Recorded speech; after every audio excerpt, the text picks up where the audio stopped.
Hello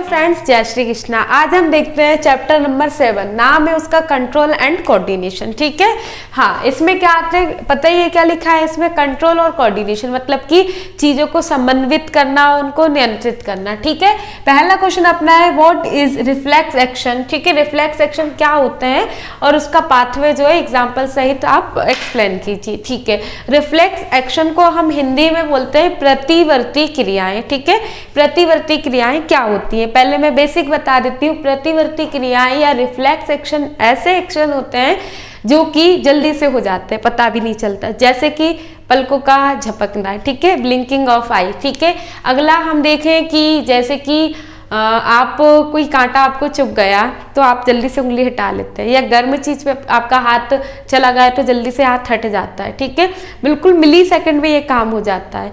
ठीक है, ये सारी जो एक्शन होते हैं, सारे एक्शन वो कौन से होते हैं? Reflex action. अब अपन डेफिनेशन से देख लेते हैं क्या है। There are some responses which are immediate, जल्दी से, है ना, and which do not need processing by the brain.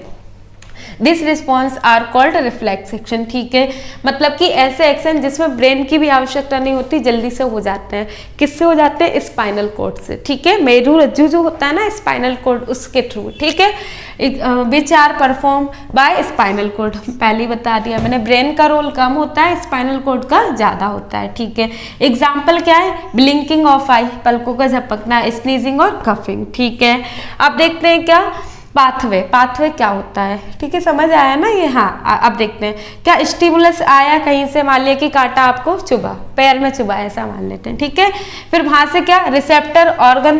ठीक है, मतलब कि जहाँ चुभा है आपको उस ऑर्गन पे रिसेप्टर थे कुछ। ठीक है, वो अपने जो सेंसेशन है या स्टिमुलेशन है वो कहाँ तक पहुंचाएंगे? सेंसरी नर्व तक। ठीक है, अब जो सेंसरी नर्व है उसके थ्रू कहाँ आएगा? स्पाइनल कॉर्ड पे अपने। ठीक है, फिर वहां से कहाँ आएगा? मोटर नर्व पे।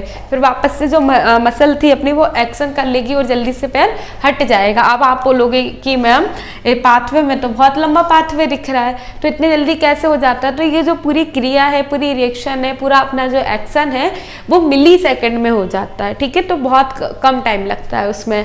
तो ये क्वेश्चन बहुत इंपॉर्टेंट है, आप इसको नोट कर लीजिए। फिर हम अगला क्वेश्चन देखेंगे और इसमें डायग्राम ज़्यादा इंपॉर्टेंट है, जैसे ब्रेन का डायग्राम, और सबसे ज़्यादा मोस्ट इंपॉर्टेंट कोई डायग्राम है ना वो है अपनी नर्व सेल। ठीक है, नर्व सेल में डेंड्रोन क्या होते हैं? साइटोप्लाज्म होता है, न्यूक्लियस होता है, एक्सोन होता है। ठीक है, एक्सोन होते हैं, ये सब हमको पता होना चाहिए। ठीक है, तो नर्व सेल आपकी बुक में डायग्राम होगा नर्व सेल का, वो अच्छे से आप कर लीजिएगा। ठीक है, 3 मार्क्स में आपको थ्योरी कम आएगी, डायग्राम्स ज़्यादा आएंगे। ठीक है, बाकी इस क्वेश्चन को नोट कर लीजिए। इसका एक छोटा सा डायग्राम भी आप बना के आ सकते हैं, कोई सा भी, हाथ वाला कि हाथ गर्म पानी पे अपना जा रहा है तो कैसे हट रहा है, ये सब आप उसमें यदि टाइम है तो बनाइएगा, क्योंकि टाइम बहुत कम रहता है बोर्ड एग्जाम में। तो आप ये नोट कर लीजिए, फिर देखते हैं हम अगला क्वेश्चन।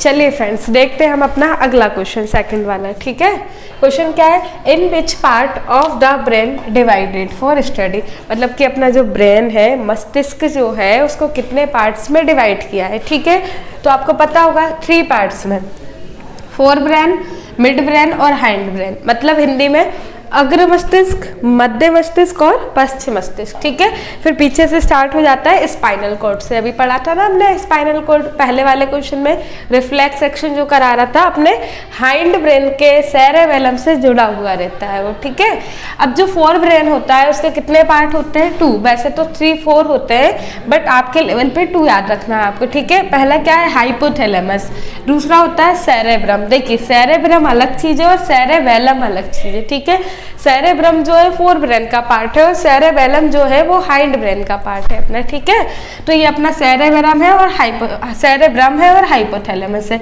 हाइपोथैलेमस का काम क्या होता है? हाइपोथैलेमस का काम होता है, देखिए एक छोटी सी ट्रिक है, यदि आपको समझ आ जाए तो, होती है क्या? बेताब। बोलोगे मैम आप साइंस पढ़ा रहे हो कि कुछ और, देख लो। देखिए इससे क्या होता है कि बिहेवियरल जो कंडीशन होती है ना वो कौन मेंटेन करके रखता है, हाइपोथैलेमस। एंडोक्राइन अपना जो सिस्टम होता है लाइक हार्मोन वगैरह, कब कौन सा हार्मोन सीक्रेट होना है, जैसे कि शेर को देख लिया तो डर गए आप, ठीक है, ये सब जो होता है हार्मोन का सीक्रेशन वो भी किससे मेंटेन होता है, अपना हाइपोथैलेमस। फिर हाइपोथैलेमस से पिट्यूटरी ग्लैंड में आते हैं हार्मोन, ठीक है। अगला टी से क्या है, टेम्परेचर रेगुलेशन। टेम्परेचर का रेगुलेशन भी किससे होता है, हाइपोथैलेमस से। ए फॉर एएनएस सिस्टम होता है, अब आप नहीं जानोगे अभी, ऑटोनॉमिक नर्वस सिस्टम, ठीक है।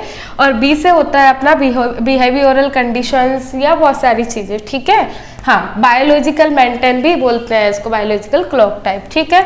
ये हो गए। अब ये क्या है, सेरेब्रम। सेरेब्रम भी फोर ब्रेन का पार्ट होता है। अब देखिए फोर ब्रेन के वर्ग क्या होते हैं, fore brain control and regulate the voluntary movement, मतलब कि सारे जो वॉलेंट्री मूवमेंट है ना, ऐसे सुनना चलना, ठीक है, ये सब कौन करता है, फोर ब्रेन, ठीक है।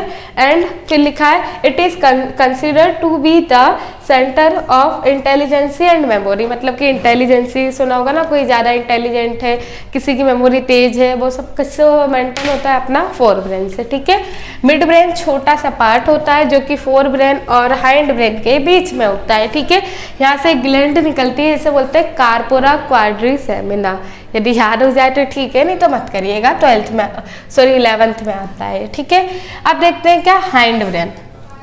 हाइंड ब्रेन के 3 पार्ट्स होते हैं, पोन्स, मेडुला ऑब्लिगेंटा और सेरेबेलम, ठीक है। पोन्स और मेडुला ऑब्लिगेंटा और सेरेबेलम है अपना, ठीक है। और हाइंड ब्रेन का काम क्या होता है, इनवॉलेंट्री एक्शन, उसमें से भी कौन कराता है, अपना सेरेबेलम।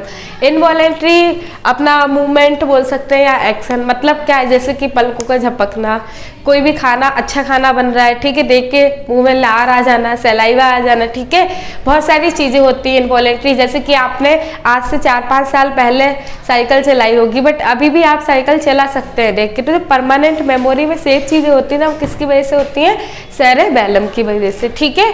इनको नोट कर लेना आप। और ये जो इनवॉलेंट्री एक्शन है वो किससे किससे कंट्रोल होता है, मिड ब्रेन और हाइंड ब्रेन, मतलब कि थोड़ा सा मिड ब्रेन का भी रोल होता है इसमें, बाकी सबसे ज्यादा होता है अपने सेरेबेलम का, ठीक है। तो ये ब्रेन के पार्ट है, क्वेश्चन तो आ ही सकता है, प्लस आपको नॉलेज भी होना चाहिए क्योंकि दिमाग ही सबसे बड़ी चीज होती है ना, तो आप नोट कर लीजिए इसको। चलिए अब देखते हैं हम अपना अगला क्वेश्चन, ठीक है। हाँ, the hormone found in plants right the two function, मतलब कि प्लांट्स में कौन कौन से हार्मोन होते हैं एंड उनके फंक्शन बताइए, ठीक है। पहले तो ये जानते हैं कि हार्मोन एनिमल्स में कौन से होते हैं एंड प्लांट में कौन से होते हैं। बोलोगे कि मैम ह्यूमंस की बात तो कहीं आई नहीं, तो आपको पता होगा कि बायोलॉजी में एनिमल्स का मतलब ह्यूमंस ही होते हैं, ठीक है, मतलब कि ह्यूमंस भी किस में आते हैं, एनिमल्स में। तो आपको कोई जानवर बोले तो लड़ना नहीं है, उससे लड़ाई नहीं करनी है, ठीक है। हाँ, तो देखिए हम लोगों में जो हार्मोन होते हैं, सुना होगा ग्रोथ हार्मोन, थायराइड हार्मोन, ठीक है, FSH होता है, LH होता है, टेस्टोस्टेरोन होता है, प्रोजेस्टेरोन होता है, ऐसे हार्मोन होते हैं अपन लोगों में, ठीक है। प्लांट में कैसे होते हैं, प्लांट में 5 टाइप के हार्मोन होते हैं, बस 5, ठीक है, याद रखना है। Auxin, gibberellins, cytokinin, abscisic acid और इथाइलिन। इथाइलिन आप लोगों ने देखा भी होगा, ठीक है, बताऊंगी उनको। तो उनमें से 4 डिस्क्राइब किए हैं, 5वां मैं आपको बता दूंगी, ठीक है। पहला क्या है, ऑक्सिन, ठीक है, हिंदी में भी इसको ऑक्सिन ही बोलते हैं। अब नाम थोड़ी ना हिंदी का चेंज होता है, ठीक है, आपका नाम हिंदी में जो बोलते हैं वही तो इंग्लिश में होता है ना, ठीक है। ऐसे क्या है, ऑक्सिन, ठीक है। ऑक्सिन क्या है, एक प्लांट हार्मोन है जो कि ग्रोथ करता है प्लांट में, ठीक है। अब देखो प्लांट में भी 2 काम होते हैं, एक इनहिबिशन वाला मतलब रोकने वाला और एक ग्रोथ करने वाला। तो ग्रोथ करने वाले हार्मोन कौन कौन से होते हैं, ऑक्सिन होता है, ठीक है, जिब्रेलिन्स होते हैं, साइटोकाइनिन होते हैं। इनहिबिशन वाले कौन से होते हैं, अपने इथाइलिन होते हैं और एब्सिसिक एसिड होते हैं, ठीक है। जो इथाइलिन है वो दोनों काम करता है, इनहिबिशन का भी और ग्रोथ का भी, ठीक है। तो जो ऑक्सिन और ये तीनों हैं स्टार्टिंग वाले, वो क्या करेंगे, ग्रोथ वाला काम ज्यादा करेंगे, ठीक है। तो देख लेते हैं अपन, पहला काम क्या है इसका, elongation and enlargement of cell, मतलब कि सेल को, प्लांट की सेल को इलोंग करना, लंबा करना, ठीक है, धीघरीकरण बोलते हैं इसको, ठीक है, एंड इनलार्जमेंट, लार्ज करना और बड़ा करना उसको, ठीक है। अगला काम क्या है, टू प्रोड्यूस सीडलेस फ्रूट, ठीक है, सीडलेस फ्रूट को प्रोड्यूस करना है, जैसे कि अनानास देखा होगा, पाइनएप्पल, पाइनएप्पल में फ्लोवरिंग किसकी वजह से होती है, ऑक्सीजन की वजह से। अब एक एग्जांपल और अच्छा देती हूँ मैं, वो चाय के बागानों में क्या होता है कि ऊपर ऊपर की पत्तियां कट कर देते हैं, क्योंकि फ्रूट पे क्या होता है, ऑक्सीजन सीक्रेट हो और जल्दी से न्यू पत्तियां आए, इसलिए, ठीक है। अब अगला देखते हैं अपन क्या है, जिब्रेलिन्स, ठीक है, ये भी एक हार्मोन का नाम है। इसका फंक्शन क्या है, it controls the germination of seed, मतलब कि सीड के जर्मिनेशन को ये कंट्रोल करता है। अगला क्या है, it promotes flowering in seed long in some long day plant, मतलब कि देखिए अब ये लिखा है लॉन्ग डे प्लांट, इसको बोलते हैं LDP, 11th में आप पढ़ेंगे। अब एक और होता है क्या, शॉर्ट डे प्लांट, ठीक है, तो ये क्या होता है, मतलब कि जिनको ज़्यादा धूप की आवश्यकता होती है उनको बोलते हैं लॉन्ग डे प्लांट, जिनको कम धूप, कम सनलाइट की आवश्यकता होती है उनको बोलते हैं शॉर्ट डे प्लांट, ठीक है। तो क्या होता है, लॉन्ग डे प्लांट में फ्लावरिंग को प्रमोट करता है कौन, जिब्रेलिन्स, ठीक है। अब जिब्रेलिन्स की एक खास बात और बताती हूँ मैं आपको, गन्ना देखा होगा आपने, सुगर केन, ठीक है, उसमें जो इंटरनोड के बीच का स्पेस होता है ना, दो नोड के बीच का स्पेस जो होता है वो इंटरनोड होता है, ठीक है। तो वो इंटरनोड की जो लंबाई होती है ना, लेंथ जो होती है, वो जिब्रेलिन्स बढ़ाता है। तो एक बार का रिकॉर्ड है कि गन्ने की खेती जो है 20 टन से ज़्यादा बढ़ गई थी, हम लोगों ने जिब्रेलिन्स का यूज़ किया था, ठीक है। हाँ, अब अगला हार्मोन क्या है, साइटोकाइनिन, ठीक है, इसका फंक्शन क्या है, दे help in production of protein, मतलब कि प्रोटीन का प्रोडक्शन ज़्यादा कराता है साइटोकाइनिन, ठीक है, प्लांट में। अगला they help in cell elongation, देखिए सेल एलोंगेशन का काम इसका भी है और इसका भी, तो कंफ्यूज नहीं होना है, एक से ज़्यादा काम हो सकते हैं किसी के भी, ठीक है। अगला क्या है, एब्सिसिक एसिड, अब इसका काम क्या होता है, रोकने का होता है, तो देख लेते हैं, to control the opening and closing activity of leaves and flower. अब देखिए लीव्स में क्या होते हैं, स्टोमेटा होते हैं, ठीक है, एंड फ्लोवर्स, इनको क्या ओपनिंग एंड क्लोजिंग का काम करता है कौन, ABA। जैसे कि मान लिया गर्मियाँ चल रही हैं, गर्मियों में क्या होता है, पानी की कमी होती है, तो जो एब्सिसिक एसिड होता है वो स्टोमेटा को बंद कर देता है ताकि पानी का लॉस ज़्यादा ना हो, ठीक है। अगला क्या है, promotes in leaves, flower and fruit, मतलब कि एब्सेशन यानी होता है जल्दी से उसकी जो स्टेज होती है जल्दी से खत्म कर देता है, मतलब बुढ़ापा अवस्था में ले आता है, ठीक है, एब्सिसिक एसिड, क्योंकि मैंने बताया इसका काम इनहिबिशन का होता है। अब एक और हार्मोन है जो कि यहाँ मैंने लिखा नहीं है, उसका नाम है इथाइलिन, ठीक है। आपने देखा होगा इथाइलिन का काम क्या होता है, जो फ्रूट होते हैं, ठीक है, कच्चे फल को पकाने का काम होता है इथाइलिन का, ठीक है। तो जो मंडी वगैरह होती है उसमें वहाँ लोग यूज़ भी करते हैं कि कच्चे फलों में रख देते हैं तो वो फल क्या होते हैं, पक जाते हैं, ठीक है। तो ये सारे प्लांट हार्मोन आपको याद होने चाहिए, उनके फंक्शन भी याद होने चाहिए, और एनिमल के हार्मोन भी हमें थोड़े थोड़े पता होते हैं, एक बार उनको भी देख लेना, ये आप नोट कर लीजिए। अब देखिए इस चैप्टर में से क्या है, जो क्वेश्चन आंसर है ना, लिखने वाले कम आते हैं, डायग्राम वाले ज़्यादा आते हैं, ठीक है। तो जो डायग्राम है ना वो अच्छे से कर लेना, जैसे कि देखिए आपकी NCERT में ये ब्रेन वाला जो डायग्राम है वो अच्छे से कर लेना, ठीक है। और एक आता है नर्व सेल, वो डायग्राम बहुत अच्छे से आपको प्रैक्टिस करना है, ठीक है। नर्व सेल का डायग्राम भी देख लेना, और एक बार जो रिफ्लेक्स सेक्शन बताया था मैंने, ये रिफ्लेक्स आर्क वो कर लेना, और अपनी ये जो नर्व सेल है ये तो 100% आ सकता है ऊपर वाली, ठीक है। कुछ नहीं करना है, देखो इसमें ये बनाना है अपन को, बीच में क्या है, न्यूक्लियस है, ये साइटोप्लाज्म भरा हुआ है, इनको बोलते हैं डेंड्राइट्स, ठीक है। ये एक्सोन होता है और ये अपनी नर्व एंडिंग है, ठीक है।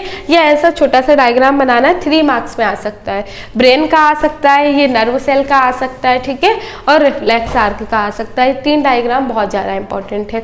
तो इस चैप्टर में क्वेश्चन मैंने कम लिखवाए हैं क्योंकि डायग्राम इसके ज़्यादा इंपॉर्टेंट है, और इन डायग्राम को मैं शॉर्ट वीडियो में कवर कर लूँगी, और बाकी आप बुक से भी देखिएगा। तो अपनी तैयारी को बहुत अच्छा करिए क्योंकि टाइम बहुत कम बचा है आपके पास, ठीक है। और अच्छे से पढ़ते रहिए, कहीं भी प्रॉब्लम आए तो आप कमेंट में पूछ सकते हैं, ठीक। Thank you and best of luck.